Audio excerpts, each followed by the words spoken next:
तो नमस्कार साथियों, आज हम इतिहास की ऑफिशियली पढ़ाई शुरू कर रहे हैं। शुरुआत से शुरू करेंगे ऑब्वियसली। और तो कितने डेप्थ में जाना है, किसको टॉपिक को इम्पोर्टेंस देना है, ये सब आप मुझ पे छोड़ दीजिए। जैसा कि मैंने कहा, सीजीपीएससी और व्यापक को ध्यान में रख के आपको पढ़ाया जा रहा है, क्योंकि पूरा अगर इतिहास पढ़ने जाएंगे तो फिर ये बहुत ही ज़्यादा आपके लिए कॉम्प्लिकेटेड हो जाएगा। हर एक टॉपिक इक्वली इंपॉर्टेंट नहीं होता, कभी भी किसी भी विषय की बात क्यों ना हो। कोई भी टॉपिक इक्वली इंपॉर्टेंट, मतलब सारे टॉपिक इक्वली इंपॉर्टेंट नहीं होते। कुछ लेस इंपॉर्टेंट होते हैं, कुछ मोस्ट इंपॉर्टेंट होते हैं, कुछ बिल्कुल भी इंपॉर्टेंट नहीं होते हैं। तो जो बिल्कुल भी इंपॉर्टेंट नहीं है उसको छोड़ेंगे, जो कम इंपॉर्टेंट है उसमें थोड़ा कम पढ़ेंगे, जो बहुत ही ज़्यादा इंपॉर्टेंट है, जो डेप्थ में जाता है टॉपिक, उसको डेप्थ में पढ़ेंगे। तो इस तरीके से सामंजस्य हमको ज़रूरी है। चलिए, तो शुरू कर रहे हैं इतिहास की पढ़ाई। भारतीय इतिहास। भारतीय इतिहास तो ठीक है, लेकिन इतिहास किसको बोलते हैं ये मैंने कल आपको बेसिक इंट्रोडक्शन वाली क्लास में बताया था। उसके बाद इतिहास की शुरुआत या इतिहास के कालखंड को लेके आपको पूरा कालखंड विभाजन बताया था, क्लासिफिकेशन, वर्गीकरण बताया था इतिहास का। ठीक है, तो उसमें सबसे पहला हमने देखा था क्या, प्री हिस्टोरिक एज, जिसको प्राक ऐतिहासिक बोल रहे थे। प्रागैतिहासिक, प्री हिस्टोरिक मतलब इतिहास के पहले का। इतिहास किसको बोलेंगे, मानव के संदर्भ में जो भी महत्वपूर्ण घटनाएं हुई हो, सभ्यता का विकास हुआ हो, वहां से बेसिकली इतिहास मानते हैं। उसके पहले जब सभ्यता का विकास नहीं हुआ था, उसको प्राग ऐतिहासिक या इतिहास के पहले की बात कहेंगे, प्री हिस्टोरिक कहेंगे। तो वहां से शुरू कर रहे हैं आज। लेकिन सबसे पहले आपके दिमाग में एक बात आती होगी कि भैया इतिहास पता कैसे किया कि हमने ऐसी ऐसी चीजें हुई है। तो इतिहास जानने के स्रोत, इतिहास जानने के स्रोत को पहले समझ लीजिए, कौन कौन से स्रोत होते हैं इतिहास जानने के। तो क्या रहेगा, इतिहास जानने के स्रोत। वैसे तो इतिहास जानने के स्रोत के तौर पे आपको केवल प्राचीन और मध्यकालीन की ही बात करते हैं, है ना। इसमें और ज्यादा कॉम्प्लिकेटेड है प्राचीन, क्योंकि उस समय ज्यादा कम्युनिकेशन का माध्यम उतना नहीं था। ठीक, बहुत सारी सुविधाएं नहीं थी। तो मेन जो पढ़ते हैं ना, प्राचीन इतिहास के स्रोत पढ़ते हैं हम। और जब आप प्रागैतिहासिक पढ़ते हो, सिंधु घाटी सभ्यता पढ़ते हो, तो उसको प्राचीन के अंदर ही ले लिया जाता है मोटे मोटे तौर पे। लेकिन प्राचीन, जैसे कि मैंने कहा, कहां से शुरुआत होती है, जब आप वैदिक सभ्यता पढ़ते हैं। क्लियर है, उसके पहले आद्य ऐतिहासिक, उसके पहले प्राग ऐतिहासिक। ठीक है, तो प्राचीन इतिहास के स्रोत की बात पहले करेंगे, समझिएगा पहले। प्राचीन इतिहास के स्रोत, प्राचीन इतिहास के स्रोत। ठीक है, इसको पहले समझने का प्रयास करें आप। दो प्रकार से प्राचीन इतिहास के स्रोत हो सकते हैं। एक आपका होगा पुरातात्विक, कल आपको बताया था मैंने। एक कॉन्सेप्ट समझ लीजिए बस, पुरातात्विक, आर्कियोलॉजिकल। ठीक है, और एक होगा साहित्यिक, एक होगा साहित्यिक। क्लियर, लिटरेचर वगैरह जो होगा वो। पुरातात्विक साक्ष्य के तौर पे जो आपको मुद्राएं मिलती है, मुद्रा, कुछ वस्तुएं मिलती है खुदाई के दौरान, मूर्तियां मिलती है,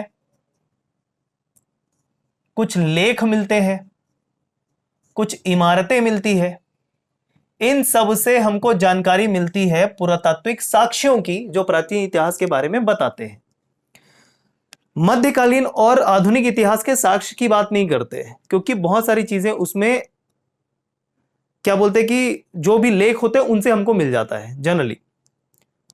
तो स्रोत के बारे में पढ़ते हैं केवल प्राचीन इतिहास के बारे में। ठीक है, वैसे तो कौन किसके बारे में लिखा, जैसे मध्यकालीन की बात करें तो उसमें आत्मकथा, जीवनी, लेखक और कवि के द्वारा लिखी गई रचनाएं, उन सब से पता चलती है मध्यकालीन के बारे में। ठीक है, साहित्यिक स्रोत को भी दो भागों में हम बांट के पढ़ते हैं। एक साहित्य होगा भारतीय साहित्य, भारत का साहित्य, और एक विदेशी साहित्य। ठीक है, एक होता है विदेशी साहित्य। भारत का साहित्य मतलब भारत में जो साहित्य का निर्माण हुआ वो भारत साहित्य कहलाएगा। विदेशी साहित्य मतलब जो विदेशी यात्री भारत में आए उनके द्वारा कुछ साहित्य लिखा गया, और उसमें जब भारत का वर्णन किया गया तो वो प्राचीन भारत के इतिहास के अंतर्गत माना जाता है, फैक्ट के तौर पे। कितना सही है कितना नहीं है ये विवाद का विषय हमेशा रहता है। ठीक है, तो विदेशी यात्री के तौर पे अगर हम बात करें तो हमको चीनी यात्री, हम सभी को पता होता है कौन, सबसे पहले फायान, उसके बाद आपका वेनसांग, इत्सिंग, ये चीनी यात्री हो जाते हैं। आपने अल मसूदी का नाम सुना होगा, अरबी यात्री जो है, इब्न बतूता का नाम आपने सुना होगा, क्लियर है, निरियाकस का नाम सुना होगा। ये सारे आपके क्या है, विदेशी यात्री हैं जिन्होंने भारत के बारे में कुछ ना कुछ लिखा। टॉलमी हो गए, मेगास्थनीज हो गए, ये सारे विदेशी यात्री जिन्होंने अपने यात्रा विवरण के दौरान भारत के इतिहास में या भारत का वर्णन किया है। क्लियर है। उस समय इन विदेशी यात्रियों ने भारत को जियोग्राफिकली डिफाइन किया, भौगोलिक रूप से डिफाइन किया, जो आज के लिए इतिहास बन जाता है ना, उस समय की बात है ये। चलिए, भारतीय साहित्य की अगर बात करें तो मेन ये है भारतीय साहित्य। भारतीय साहित्य की अगर बात करें, यहां पर ये भारत के साहित्य की बात करें डिटेल में, ठीक है। तो इसमें फिर क्या क्या साहित्य आते हैं, इसमें एक आते हैं धार्मिक साहित्य, ठीक है। धार्मिक साहित्य के बाद आपका धर्मनिरपेक्ष साहित्य, मतलब जो धर्म से परे हो, धर्मनिरपेक्ष साहित्य, क्लियर। और एक आपका संगम काल का साहित्य माना जाता है, मतलब दक्षिण भारत के जो कुछ साहित्य होते हैं उनको लिया जाता है, जैसे जीवक चिंतामणि, मणिमेखलम, ये सारे दक्षिण भारत के संगम काल के साहित्य कहलाते हैं। उनको ना तो धार्मिक साहित्य में रखते हैं, ना धर्मनिरपेक्ष साहित्य में रखते हैं, उनको संगम साहित्य कहा जाता है, क्लियर। शिल्पदिकारम, ये सारी जो रचनाएं हैं वो खैर आगे पूरा बताएंगे आपको कौन किसकी रचना है, वो बहुत इंपॉर्टेंट टॉपिक है हमारा। धार्मिक साहित्य की अगर बात करें तो आपको मुख्य रूप से 3 धर्म के बारे में बात करना है इधर। एक होगा ब्राह्मण, जिसको ब्राह्मण ग्रंथ कहा जाएगा, ब्राह्मण धर्म की नहीं बात कर रहा हूं, ब्राह्मण साहित्य जिसको कहते हैं उसकी बात कर रहा हूं, ठीक है। धार्मिक साहित्यों की बात कर रहा हूं, धार्मिक ग्रंथों की बात कर रहा हूं, तो ब्राह्मण ग्रंथ या ब्राह्मण साहित्य, ठीक। मतलब एक तरीके से हिंदुओं के जो साहित्य होंगे वो ब्राह्मण साहित्य के अंतर्गत रखे जाएंगे। एक आपका होगा बौद्ध साहित्य और एक आपका होगा जैन साहित्य, ठीक है। इनसे भी प्राचीन भारत के इतिहास की बहुत ही महत्वपूर्ण जानकारी हमको मिलती है। भगवती सूत्र हो गया इसमें एक उदाहरण के तौर पे, जिसका नाम आपको पता होगा, कल्प सूत्र हो गया, ये सारे जैन साहित्य हैं, ठीक है। परिशिष्ट पर्वन हो गया, भद्रबाहु चरित्र हो गया, ये सारे जैन साहित्य के अंतर्गत आते हैं। बौद्ध साहित्य के अंतर्गत अगर बात करें तो क्या क्या आएगा आपका, विनय पीटक, अभिधम्ब पीटक, भगवती सूत्र, कल्प सूत्र, सॉरी बुद्ध चरित्र, भगवती सूत्र, कल्प, वो तो जैन साहित्य में आपको बता दिया, ठीक है। समझ में आई रही बात, सारी चीजें क्लियर हो रही है क्या। लाइव जो जुड़े हुए हैं फायदा उठाइए। हाँ, बीच में कमेंट बस मत करिएगा, अपने ज्ञान आपको यहां नहीं दिखाना, आपको सुनना है पहले, फिर जो भी डाउट है वो बाद में पूछेंगे। क्लियर है यहां पर सभी। तो बौद्ध साहित्य कौन, जैन साहित्य कौन, कौन रचना किया है, ये भी पूरा डिटेल में बताएंगे, अभी बस सुनते चलिएगा आप। क्लियर। सुत्त पीटक, विनय पीटक, अभिधम्म पीटक, ये सारे बुद्ध चरित्र, दिव्यावदान, अवदान शतक, ये सारे बौद्ध चरित्र के बौद्ध साहित्य के अंतर्गत आते हैं। अब ब्राह्मण की बात करें, ब्राह्मण साहित्य, ब्राह्मण साहित्य बहुत ज्यादा डिटेल है, जिसमें सबसे पहले तो वेदों की बात करते हैं, ठीक। वेद उपनिषदों की बात करते हैं। अब वेद की बात किया तो इसमें उपवेद भी आ जाएंगे, हर वेद के एक उपवेद होते हैं। उपनिषद की बात किया, आरण्यक की बात किया, आरण्यक पढ़ना पड़ेगा पूरा, यही पूरा वैदिक साहित्य के अंतर्गत आता है, वैदिक युग के अंतर्गत आएगा, पूरा डिटेल में पढ़ना पड़ेगा, ठीक है। आरण्यक के बाद स्मृति होते हैं कुछ, वो महाकाव्य, रामायण महाभारत जैसे पुराणों के बारे में पढ़ना है, ये भी सारे प्राचीन इतिहास के स्रोत होते हैं। क्लियर। षड दर्शन हो गए, इसी के अंतर्गत रखे जाते हैं। तो ये बेसिकली प्राचीन इतिहास को जानने का स्रोत है दोस्तों। अब अगर आपसे प्रश्न पूछा जाए, या प्रश्न तो नहीं पूछेगा लेकिन हाँ ये कॉमन सेंस वाली बात होगी कि अगर पूरा पाषाण काल अंतर्गत आता है प्रागैतिहासिक काल के, उसके साक्ष्य जो रहेंगे वो किस प्रकार के साक्ष्य रहेंगे, क्या साहित्यिक रहेंगे या पुरातात्विक रहेंगे। तो ऑब्वियस ही बात है, जब प्रागैतिहासिक काल था तो उस समय जो साक्ष्य था केवल और केवल पुरातात्विक साक्ष्य था। क्यों, क्योंकि लेखन कला का किसी भी प्रकार से विकास नहीं हुआ था, ठीक है। तो जो भी स्रोत है प्रागैतिहासिक काल के वो पुरातात्विक स्रोत कहलाएंगे। इवन आद्य ऐतिहासिक काल की भी बात करें, लेखन कला का विकास तो हुआ था, लोग लिखना पढ़ना तो जानते थे, लेकिन आज के हम जो लोग हैं वो उस समय के लेखन कला को नहीं पढ़ सकते। तो लेखन कला का विकास जरूर हुआ, लोग लिखना पढ़ना जाने आद्य ऐतिहासिक काल में, जिसको प्रोटो हिस्टोरिक बोल रहे थे, लेकिन वो साहित्य, वो लेखन कला हम नहीं पढ़ पाते, तो वो हमारे कोई काम के नहीं। तो उस समय के भी जो साक्ष्य हैं वो पुरातात्विक साक्ष्य है मुख्य रूप से। साहित्यिक साक्ष्य के बारे में मुख्य रूप से किस वर्गीकरण की जानकारी मिलती है, तो यहां पर आप प्राचीन कह सकते हो। प्राचीन भी कब? जब वैदिक सभ्यता आई थी, वैदिक सभ्यता से इसकी शुरुआत हुई थी। वैदिक सभ्यता मतलब आपका समय इसका मैंने बताया था 1500 बीसी के शुरुआत से या उसके आसपास से, 1500 ईसा पूर्व के आसपास से। एकदम कॉन्सेप्ट क्लियर है? नेहा जी अगर बोर्ड क्लियर नहीं है तो आपको YouTube के सेटिंग में जाके 720p या 480p में करना पड़ेगा रिजोल्यूशन को, तब आपको बोर्ड क्लियर दिखने लगेगा। ठीक है, आई थिंक किसी के साथ ज्यादा ये इशू नहीं है। वैसे भी लाइव स्ट्रीम में थोड़ा सा कॉम्प्रोमाइज होता है ये, लेकिन रिकॉर्डेड वीडियो HD में मिलेगा, डोंट वरी। ठीक है, चलिए, तो ये है प्राचीन इतिहास को जानने के स्रोत। अब इतना जान लिया कि भाई ठीक है, इतिहास कैसे पता चलता है वो हमको पता चल गया। अब शुरुआत करेंगे इतिहास के पहले की बात।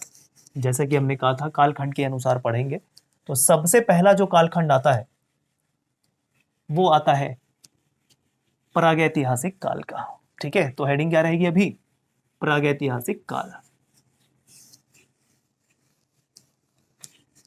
इसके बारे में पूरा डिटेल आपको मिल जाएगा, कौन किसकी रचना है, मतलब जैन के अंतर्गत, बौद्ध के अंतर्गत आने वाला जो पूरा है वो तो ऐसे पढ़ाएंगे ही पढ़ाएंगे। यहाँ पर जैसे मैंने विदेशी यात्रियों के यात्रा विवरण, उसको भी आपको अलग से ही याद करना है, अलग से पूरा टॉपिक है, वो आपको पूरा बता देंगे, डोंट वरी। ठीक है, अभी पूरा डिटेल में इसको नहीं लिखे हैं, बस आपको वर्गीकरण बताए हैं, उदाहरण नहीं लिखे हैं। उदाहरण थोड़ा सा बता दिए थे ओरली। ठीक है, अब आपका हेडिंग रहेगा यहाँ पर प्रागैतिहासिक, प्रागैतिहासिक काल। ठीक है, prehistoric, prehistoric age. अब यहां पर भी थोड़ा सा क्लासिफिकेशन फिर से समझिएगा, परीक्षा की दृष्टि से देखें, CGPSC CG व्यापम की जो तैयारी कर रहे हैं उन लोगों की बात कर रहा हूं मैं, तो परीक्षा की दृष्टि से ये टॉपिक उतना इंपॉर्टेंट नहीं है, लेकिन हाँ पढ़ना जरूर पड़ता है। ऐसा नहीं कि एक बार भी नहीं पूछा है, कुछ कुछ फैक्ट हमको जरूर पता होना चाहिए जब हम इतिहास पढ़ रहे हैं। तो प्री हिस्टोरिक एज, प्रागैतिहासिक काल की शुरुआत कहां से माने? तो शुरुआत कहां से हुआ प्रागैतिहासिक काल की, ये कोई नहीं जानता। कुछ लोग कहते हैं 10 लाख साल पहले, कुछ लोग इसको 15 लाख साल पहले कहते हैं, कुछ लोग इसको 50 लाख साल पहले से शुरुआत मानते हैं। ठीक है, तो शुरुआत यहां पर कोई भी फिक्स नहीं है, इतना ध्यान में रखो आप। कहां पर जाके रुका ये आप बता सकते हो, मोटे मोटे 4000 ईसा पूर्व तक ये जाता है। ठीक है, तो बेसिकली क्या करें यहां पर हम क्लासिफिकेशन के तौर पे प्रागैतिहासिक काल को हम मान के चलेंगे यहां पर 10 लाख, 10 लाख ईसा पूर्व से 4000 ईसा पूर्व तक। ठीक है, ये कालखंड हम मानेंगे, मतलब मेरे अनुसार नहीं है ये, जो ज्यादातर जगहों पर देखने को मिला है उसके अनुसार मैं बता रहा हूं, मेरे अनुसार कुछ भी नहीं रहेगा, ये चीज मान के चलिए। और मुझे ब्लेम नहीं करना सर यहां पर ऐसा था, यहां पर ऐसा था, जो इतिहासकारों के मध्य बताया गया है वैसा मैं बताऊंगा। जहां पर ये मेजोरिटी दिखती है, जहां पर मतलब कई बार ऐसा होता है कि कुछ बुक में दूसरा, कुछ बुक में दूसरा, वैसे भारत के इतिहास में ऐसे होने की संभावनाएं कम है बनस्बत की छत्तीसगढ़, छत्तीसगढ़ में ज्यादा विवाद वाली स्थिति है, छत्तीसगढ़ के इतिहास की बात कर रहा हूँ। भारत में ऐसा कम देखने को मिलता है, लेकिन हाँ यहाँ पर भी थोड़ी सी क्या बोलना चाहिए, दुविधा वाली स्थिति होती है। तो किसी भी चीज के लिए मैं जिम्मेदार नहीं हूं, मेरा फर्ज है आपको सारी चीजें सही बताऊं जो इतिहासकारों ने कहा है। ठीक है, तो उस तरीके से आप आश्वस्त रहें। तो यहां पर 10 लाख ईसा पूर्व से शुरू करके 4000 ईसा पूर्व तक जाएंगे। अब इसका जब हम कालखंड विभाजन करेंगे तो देखिएगा क्या होता है। एक होता है पूरा पाषाण काल। ठीक है, पूरा पाषाण काल, जब छत्तीसगढ़ GS पढ़ा होगा उसमें भी ये सारे वर्गीकरण हमने देखे होंगे। पूरा पाषाण काल को पूर्व पाषाण काल भी बोलते हैं, इंग्लिश में इसको बोलेंगे पैलियोलिथिक, पैलियोलिथिक एज या पैलियोलिथिक एरा। वैसे तो एज और एरा में डिफरेंस होता है, लेकिन इतना डीप में जाने की जरूरत नहीं है। अकेले कालखंड विभाजन मतलब काल को लेके, काल के नाम को, पीरियड टाइम के नाम को लेके अगर वर्गीकरण देखोगे ना तो वो भी काफी डेप्थ में गया गया है। ठीक है, जैसे एज हो गया, एरा हो गया, इयॉन हो गया, इन सब में डिटेल में बिल्कुल जाने की जरूरत आपको नहीं है। पूरा पाषाण काल, जिसको पैलियोलिथिक एज या पैलियोलिथिक एरा बोलेंगे, इसमें फिर से 3 क्लासिफिकेशन और, ठीक है। एक होता है निम्न, निम्न पूरा पाषाण काल, निम्न पूरा पाषाण काल, निम्न पूरा पाषाण काल मतलब लोअर पैलियोलिथिक एज। इसके बाद इसमें देखोगे मध्य पूरा पाषाण काल। देखो अभी पूरा पाषाण काल ही चल रहा है, मैं मध्य पाषाण काल की बात नहीं कर रहा हूं। मध्य पूरा पाषाण काल को और 3 भागों में बांट दिया। मध्य पूरा पाषाण काल, ठीक, और एक उच्च पूरा पाषाण काल, ठीक, उच्च पूरा पाषाण काल। यह ध्यान रखो, पूरा पाषाण काल का और 3 क्लासिफिकेशन, कहां पर क्या विकास हुआ, यह पूरी बात बताएंगे, थोड़ी देर रुकिएगा बस, ठीक है। दूसरा, अच्छा, ये मोटा मोटा कब तक चला, तो देखो प्रारंभ से लेकर मतलब 10 लाख ईस्वी पूर्व से या उससे पहले से भी इसका शुरुआत हो गया था, जब मानव मानव बन चुका था, होमोसेपियंस जिसको बोल रहे हैं, ठीक है। होमोसेपियंस मतलब चिंतन करने वाला मानव, मतलब सोचने वाला मानव। इसके पहले जो, जैसे कि आपको पता है, पूर्वज बंदर थे, बंदर धीरे धीरे 2 पैरों पर चलने लगा, ठीक है, उसको होमो इरेक्टस कहते थे। होमो इरेक्टस मतलब 2 पैरों पर खड़ा होकर चलने वाला मतलब जीव, ठीक। उसके बाद यही 2 पैरों पर चलने वाला जो जीव था उसको होमोसेपियन बोले, मतलब चिंतन मनन करने वाला मानव, जो आज हम हैं, ठीक है। होमोसेपियन से बने हैं हम। होमो का मतलब होता है मानव, ये चीज आप समझिएगा। तो 2 पैरों पर चलने वाला जो मानव है उसको होमो इरेक्टस कहते हैं, और चिंतन मनन करने वाला, सोचने वाला जो मानव होगा उसको होमोसेपियंस कहते हैं, जो हम हैं। क्लियर है क्या? तो होमोसेपियंस, ठीक है, वो बात थोड़ा बाद में करेंगे। जब से शुरुआत हुई है 10 लाख ईसा पूर्व या उससे पहले से, आपका तकरीबन 10,000 ईसा पूर्व तक ये जाएगा, ठीक है, 10,000 ईसा पूर्व तक ये जाएगा। उसके बाद आपका मध्य पाषाण काल आता है। मध्य पाषाण काल कह रहे हैं, इंग्लिश में बोलेंगे मेसोलिथिक, मेसोलिथिक एज, एज नहीं मतलब एज बोलेंगे, सॉरी, एज मतलब EDGE, वो एज अलग धार होता है, किनारा होता है, यहां पर मेसोलिथिक एज बोलेंगे, एज, एज मतलब काल, ठीक।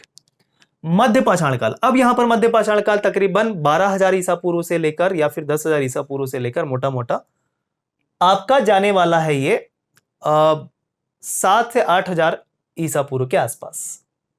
क्लियर? फिर आपका तीसरा आ जाएगा नवपाषाण काल, इसी को उत्तर पाषाण काल भी बोल देते हैं। छत्तीसगढ़ में अलग अलग पढ़ा जाता है, छत्तीसगढ़ में ज्यादा विद्वान भरे भरे हैं, क्या बोलेंगे, ठीक है। इंग्लिश में बोलेंगे न्यूलिथिक एज। छत्तीसगढ़ में विद्वानों की कमी नहीं है, तो नवपाषाण काल और उत्तर पाषाण को अलग अलग करके पढ़ते हैं। छत्तीसगढ़ के इतिहास में अलग लेवल होता है इनका, ठीक है। तो नवपाषाण काल, उत्तर पाषाण काल, न्यूलिथिक एज। क्लियर है क्या? तो यही 7-8,000 ईसा पूर्व से लेकर आपका 4,000 ईसा पूर्व तक जाएगा मोटा मोटा। तो अगर आपसे प्रश्न पूछा जाए कि सबसे अधिक कौन से काल विभाजन में मानव ने अपना सफर तय किया है, तो वो आएगा क्या? पूरा पाषाण काल। क्योंकि अभी भी हम देखें, अगर शून्य से, शून्य मतलब AD के बाद से अगर हम देखें, या साम्राज्य विस्तार के तौर पे हम बात करें, तकरीबन वही 1500 ईसा पूर्व, या वैदिक से सभ्यता से बात करें, या सिंधु सभ्यता ही ले लो क्यों ना, 4,000 ईसा पूर्व से ही ले लो। 4,000 ईसा पूर्व से अभी तक अगर देखें हम, 2000 क्या चल रहा है, 21 चल रहा है, तो 4,000 ईसा पूर्व इधर 4,000 साल, और इधर 2000 साल, 6000 साल ही हुए हैं। सिंधु से लेकर अभी तक पूरा काउंट कर रहे हैं।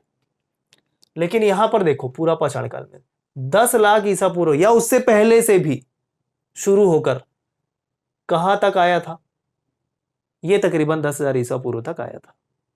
तो सबसे ज्यादा जो समय व्यतीत किया इंसानों ने वो पूरा पाषाण काल में किया है अभी तक। ये सारी बातें नोटिस करने वाली होती है। क्लियर क्या? इस बात पे लड़ाई नहीं करनी है कि 10 लाख था कि 4000 था, नहीं। क्लियर इतनी बातें? चलो अब इसकी थोड़ी डिटेलिंग हमको करनी पड़ेगी क्योंकि ये ज्यादा इंपॉर्टेंट है। तो शुरुआत कर रहे हैं सबसे पहले, पहला टॉपिक पूरा पाषाण काल। पूरा पाषाण काल देखिएगा, जो जो चीजें नोट कराएंगे उसको नोट करिएगा साथ साथ आप। पूरा पाषाण काल, पूरा पाषाण काल, पैलियोलिथिक एज। अब यहां पर इंसान का डेवलपमेंट कैसे हुआ, क्या हुआ, उन सब की चर्चा हम करेंगे यहां पर। देखिएगा सबसे पहले जो पूरा पाषाण काल था, सभ्यता का विकास तो नहीं हुआ था लेकिन हाँ मानव का विकास हो चुका था। लेकिन अभी भी मानव केवल खाद्य संग्राहक था। मानव की बात कर रहे हैं, क्या था? खाद्य संग्राहक था, ठीक है।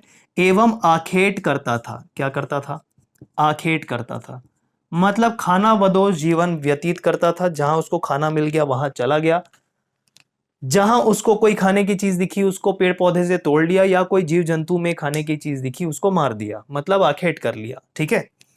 तो ये जीवन व्यतीत करता था मानव, मतलब कोई एक स्थायी जगह उसका या निवास स्थान नहीं था। जहां कहीं पर भी वो चलते हुए जा रहा था उसको मिला कोई पशु, आखेट कर लिया, शिकार कर लिया और खाद्य को इकट्ठा एक तरीके से करने लगा था इस समय, मतलब केवल फोकस करता था खाने पे। और जीवन व्यतीत करता था शैलाश्रयों में। कहां पर? शैलाश्रयों में, मतलब गुफाओं में।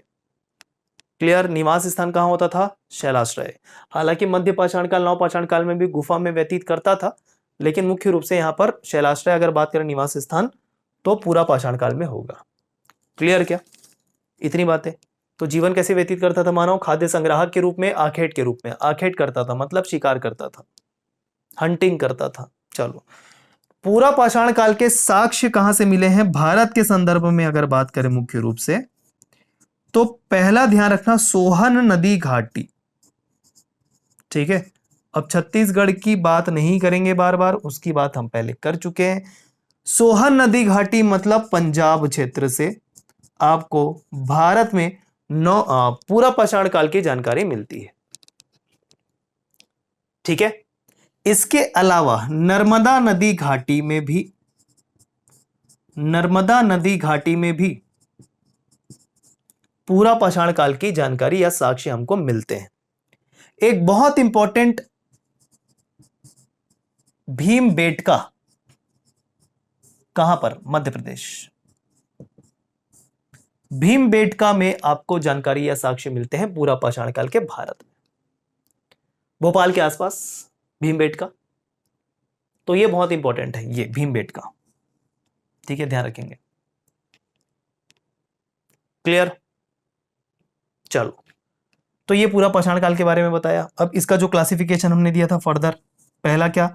निम्न पूरा पाषाण काल, ठीक है। इसकी डिटेलिंग करेंगे। इसको और बांट दिया, फिर से वही समय के बाद जब शुरू ही हुआ था पूरा पाषाण काल उसको निम्न पूरा पाषाण काल कहेंगे, ठीक है। अब कॉन्सेप्ट समझना, देखना। खाद्य संग्राहक था, ठीक है, मतलब पेड़ पौधे से कुछ तोड़ लिया। जरूरी थोड़ी हर चीजों को तोड़ पाएगा, कुछ चीजें पेड़ पौधे से तोड़ने के लिए कुछ औजारों की आवश्यकता होगी, कुछ टूल्स की जरूरत होगी। साथ ही साथ आखेड़ भी तो कर रहा था। क्या उस समय के मानव का हाथ ही पर्याप्त था क्या 2.5 किलो का, कि हाथ से मारा किसी पशु को और मर गया? शेर आ गया तो उल्टा निपटा देगा, ठीक है। या वैसे उस समय जीव जंतु भी खूंखार अभी भी है, उस समय और हुआ करते थे, क्या पता। तो हाथ तो सफिशिएंट नहीं रहेगा, तो क्या चाहिए होगा? टूल्स, औजार, ठीक है, उपकरण। तो उपकरण किसके बनाएगा? कालखंड के नाम में ही छुपा हुआ है। जो उपकरण बनाए जाएंगे वो बनाए जाएंगे किसके? पाषाण के। पाषाण मतलब पत्थर, पत्थर के उपकरण बनाए जाएंगे। कौन से प्रकार के पत्थर की बात करेगा तो ध्यान रखना, क्वार्ट्जाइट। क्वार्ट्जाइट प्रकार के पत्थरों का प्रयोग करता था वो हथियार बनाने के लिए। अब उस समय उसको क्वार्ट्जाइट नाम से नहीं पता था, ये ऑब्वियस सी बात है। जो साक्ष्य मिले हैं वो आज जाके क्वार्ट्जाइट के रूप में पहचाना गया है, ठीक है। तो उस समय उसको पता नहीं था कि ये क्वार्ट्जाइट है, उसको अच्छा लगा कि हाँ भैया ये ठोस है, काफी टूटता नहीं है आसानी से और अच्छे से चोट भी करता है अगर हम शिकार करने जाएं। क्वार्ट्जाइट, क्वार्ट्जाइट के रूप में ये पत्थर के औजार, उपकरण या टूल्स बनाता था अपने काम की चीजों के लिए। लेकिन इस समय के जो औजार हुआ करते थे पत्थर के, वो उतने शार्प नहीं हुआ करते थे, ठीक है, उतने शार्प नहीं हुआ करते थे। लेकिन हां, और शार्प करने का कोई जरिया भी नहीं होता था। प्राकृतिक रूप से जो नुकीले टाइप के कुछ पत्थर होते थे, थोड़े से धारदार पत्थर होते थे, उनको वो टूल्स के रूप में ले लेता था। अब प्राकृतिक रूप से मतलब कैसे, नदियों के पास नदी जो बहाकर पत्थर लाते थे वो थोड़े से क्या होते थे, शार्प होते थे। वैसे पत्थरों का उपयोग करता था जिसको पेबल कहा जाता था। क्या कहा जाता था, पेबल। पेबल प्रकार के पत्थर, इसको पेबल भी बोल सकते हो। पेबल प्रकार के उपकरण, चॉपर प्रकार के उपकरण, ठीक है, ये उपकरणों का प्रयोग करता था। उपकरण मतलब आप टूल्स ले लो, औजार ले लो। उपकरण से तात्पर्य पत्थर के उपकरण से ही होगा मेरा अभी तक, अभी तो पेबल और चॉपर, चॉपर प्रकार के उपकरण पत्थर के उपयोग में लाता था। अगर किसी को फोटो देखना है तो नेट में, गूगल में बढ़िया से सर्च करना कि पेबल और चॉपर टूल्स किसको बोलते हैं इस समय, तो आपको फोटो भी दिख जाएगा कि किस प्रकार के पत्थर वो हुआ करते थे। ऐसा ऊपर से पकड़ने का क्या होता था कि थोड़ा सा मोटा होता था वो पकड़ने के लिए, ग्रिप करने के लिए, और नीचे तरफ थोड़ी सी धार जैसी, नुकीली जैसी चीजें उसमें होती थी। तो वो आपके पेबल और चॉपर प्रकार के उपकरण कहलाते थे। क्लियर है क्या? इसी वजह से चूंकि निम्न पूरा पाषाण काल में पेबल और चॉपर प्रकार के उपकरण का प्रयोग किया जाता था मानव के द्वारा, तो इस निम्न पूरा पाषाण काल को पेबल चॉपर संस्कृति भी कहा जाता था। पेबल चॉपर कल्चर भी कहा जाता था, क्योंकि ये उपयोग में ला रहा है इंसान। और इस प्रकार के पेबल और चॉपर भारत में सोहन नदी घाटी से प्राप्त हुए, जिसका नाम अभी हमने देखा था। इस कारण इस काल को सोहन संस्कृति के नाम से भी जाना जाता है। किस नाम से जाना जाता है भारत में? सोहन संस्कृति के नाम से भी जाना जाता है। इंपॉर्टेंट है। क्लियर क्या? चलो, एक टूल्स पेबल और चॉपर के तो पता चल गए। एक और प्रकार का टूल्स होता था यहां पर जिसको बोलते थे हैंड एक्स। क्या बोलते थे? Hand axe. एक्स मतलब आपको पता है कुल्हाड़ी, हैंड मतलब हाथ, हाथ वाली कुल्हाड़ी।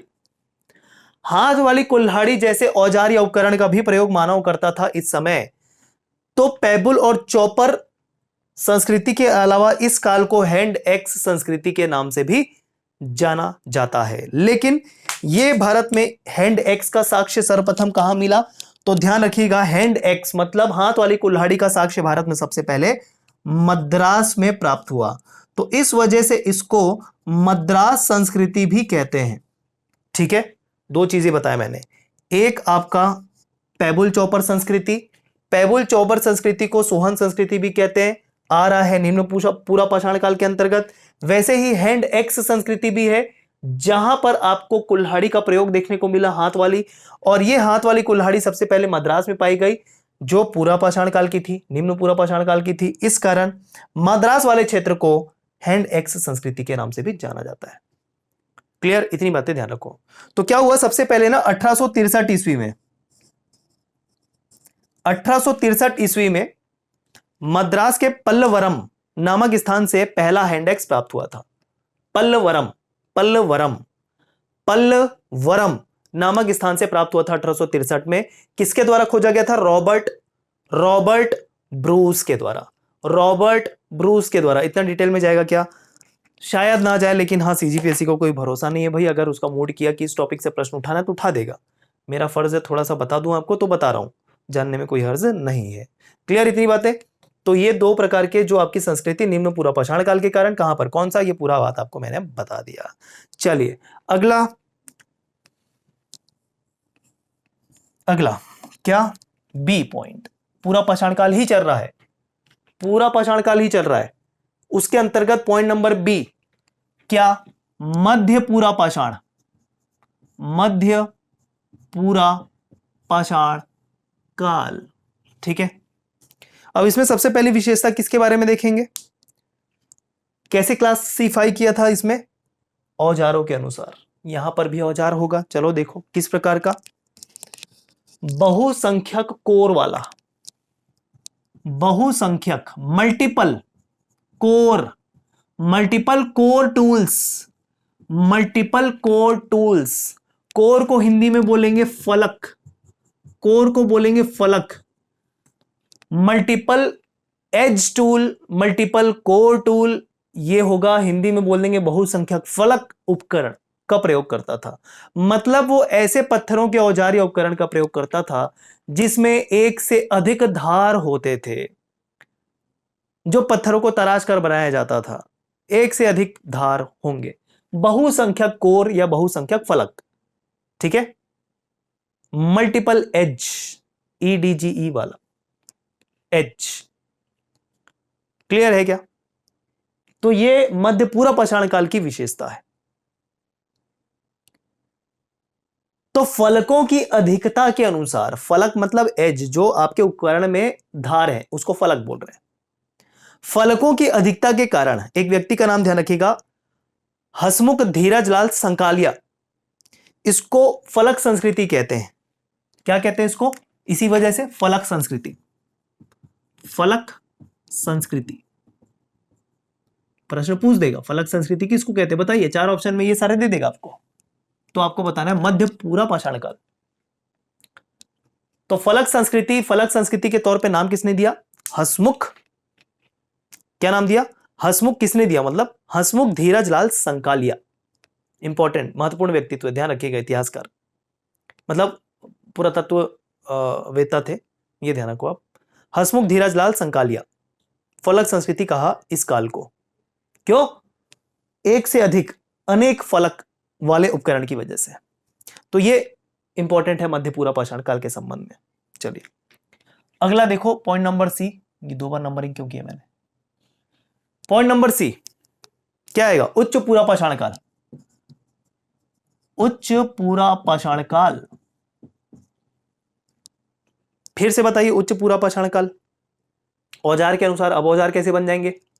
अब औजार या उपकरण बन जाएंगे ब्लेड के रूप में, ब्लेड के रूप में, और धारदार बन गए हथियार। ब्लेड, ब्लेड बन गया, ब्लेड मतलब धार काफी ज्यादा होने लगी। किसी भी चीज को छिलना है, काटना है, बहुत सहूलियत तरीके से करने लगे, ब्लेड बना लिया उच्च पूरा पाषाण काल। अब आज का वो रेजर वाला ब्लेड नहीं है जिससे आप शेविंग करवाते हो, वो वाला ब्लेड नहीं। ऐसा ब्लेड जो पत्थर का ही था, लेकिन 2 तरफ उसके शार्प एज होते थे, 2 तरफ उसके शार्प एज होते थे पैरेलली, उसको ब्लेड कहा जाता है, राइट। तो ब्लेड बना लिया उपकरण के तौर पे उच्च पूरा पाषाण काल के दौरान।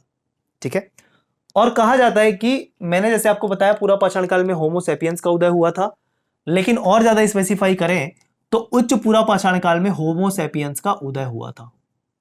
होमो सैपियंस का उदय माना जाता है इस काल में। ठीक है, होमो सैपियंस का उदय माना जाता है, सोचने वाला मानो। और इसके बाद जो तहलका मचाएगा होमो सैपियन, मतलब सोचने वाला इंसान बन गया, फिर सोच सोच के इतनी चीजें विकसित होगी अब आगे की भी, अब आप देख ही रहे हो किस स्तर पे पहुंच चुका है, बहुत ही कम समय पे मानव, है ना।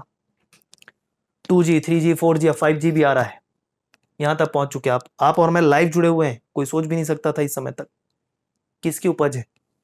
होमो सैपियंस के दिमाग की उपज है ये सारी चीजें। समझ रहे हो बात? समझ रहे हो ना? चलो आगे बढ़े। सोन नदी नहीं, सोहन नदी। देखिए यहां पर समझिए, सोन नदी घाटी नहीं बोला मैंने। सोन नदी घाटी आपका कहा जाता है मध्य प्रदेश में, वो अलग है। यहां पर सोहन नदी घाटी बोला है। सोहन नदी घाटी मतलब पंजाब।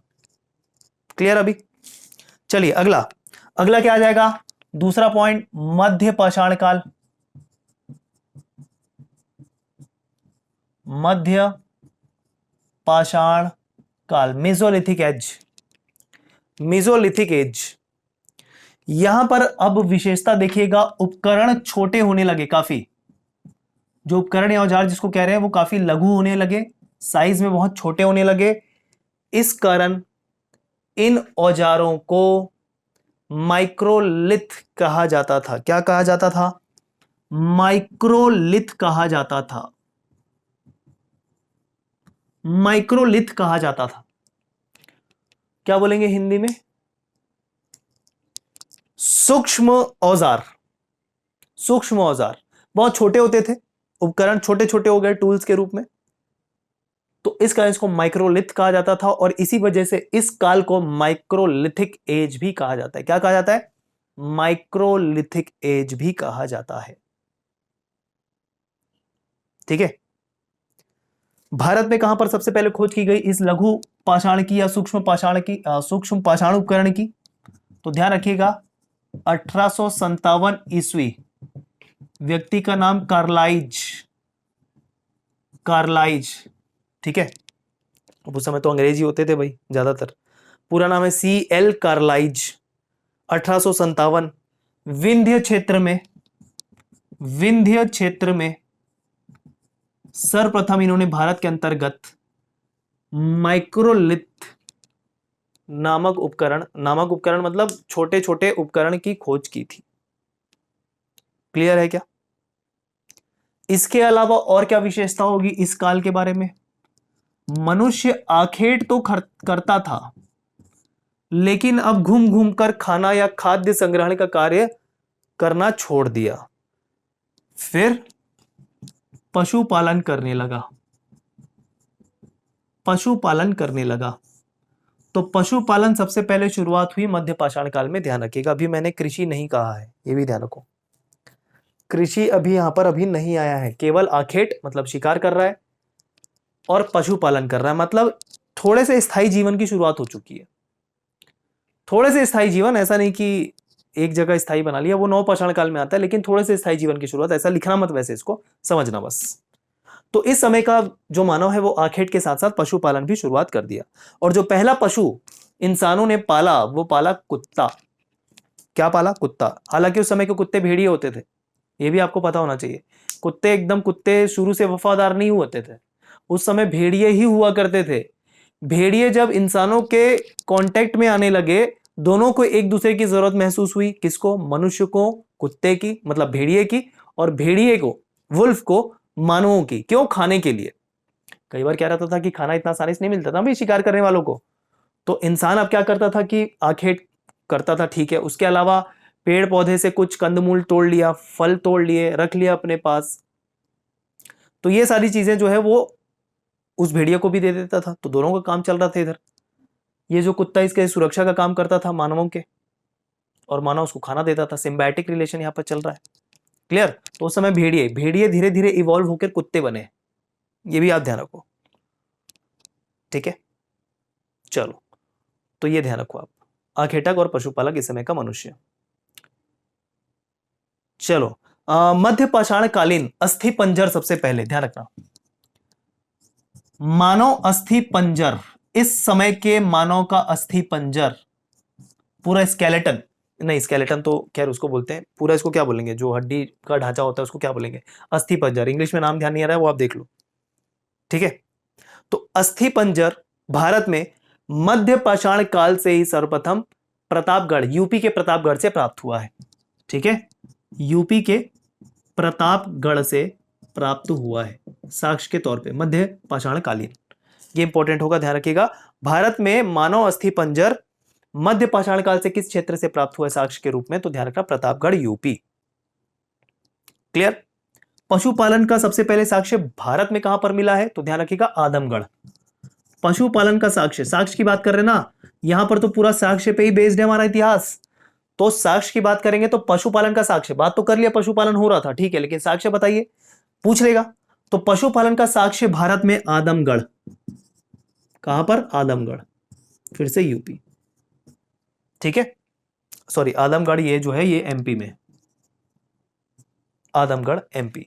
इसके अलावा बागौर राजस्थान, यहां से भी पशुपालन के साक्ष्य जो मध्य पाषाण कालीन है वो मिले, राजस्थान, बागौर। ठीक है, मध्य पाषाण कालीन केंद्र भारत में कौन कौन से हैं इसको नोट करो। चलो, मध्य पाषाणकालीन भारत में केंद्र, मतलब मध्य पाषाणकालीन और क्या क्या साक्ष्य, कौन कौन सा क्षेत्र महत्वपूर्ण है भारत से, वो आप ध्यान रखो। ठीक है, एक आपको ध्यान रखना है बेलन घाटी, बेलन घाटी यूपी। इसके अलावा आपको बेतवा नदी घाटी, बेतवा नदी घाटी, सोन नदी घाटी, अब ये सोन नदी आ गया, सोन नदी कौन सा, मध्य प्रदेश वाला, सोन नदी घाटी। ठीक है, सोन नदी घाटी, कृष्णा नदी घाटी, कृष्णा नदी घाटी कर्नाटक, कृष्णा नदी घाटी कर्नाटक, नेवासा, नेवासा मतलब महाराष्ट्र में, नेवासा मतलब महाराष्ट्र में। ये सारे जो केंद्र हैं भारत में, क्षेत्र हैं, वो मध्य पाषाणकालीन महत्वपूर्ण स्थान है साक्ष्य के रूप में। क्लियर। एक और बात, जैसे कि आपको यहां पर बताया था कि पूरा पाषाण काल में जो मानव का आश्रय हुआ करता था, गुफाओं में हुआ करता था, शैलाश्रयों में हुआ करता था। यहां पर मध्य पाषाण काल में मानव जो है नदी के किनारों पर अपना आश्रय बनाने लगा। कहां, नदी के किनारों पर अपना आश्रय बनाने लगा। क्यों, नदी के किनारे पे उपजाऊ भूमि, खैर अभी तो कृषि शुरू नहीं हुई थी, लेकिन फिर भी बहुत फायदे हैं, वनस्पतियां मिलती है, पेड़ पौधे ज्यादा होंगे। ठीक है, जीव जंतु जैसे मछली वछली हो गया, शिकार करना हुआ, जीव जंतु भी वहां पानी पीने आएंगे तो शिकार भी इजी होगा नदी के किनारे। तो बहुत सारे फायदे थे, तो इस कारण जो इस समय का मानव है वो नदी के किनारे पे अपना आश्रय बनाने लगा, रहने लगा नदी के किनारे। ये मध्य पाषाण काल। कंकाल, कंकाल, कंकाल तो खैर अस्थि पंजर तो मैंने बोल दिया, इंग्लिश में क्या बोलते हैं ये पूछ रहा हूं, इंग्लिश में क्या बोलते हैं अस्थि पंजर को।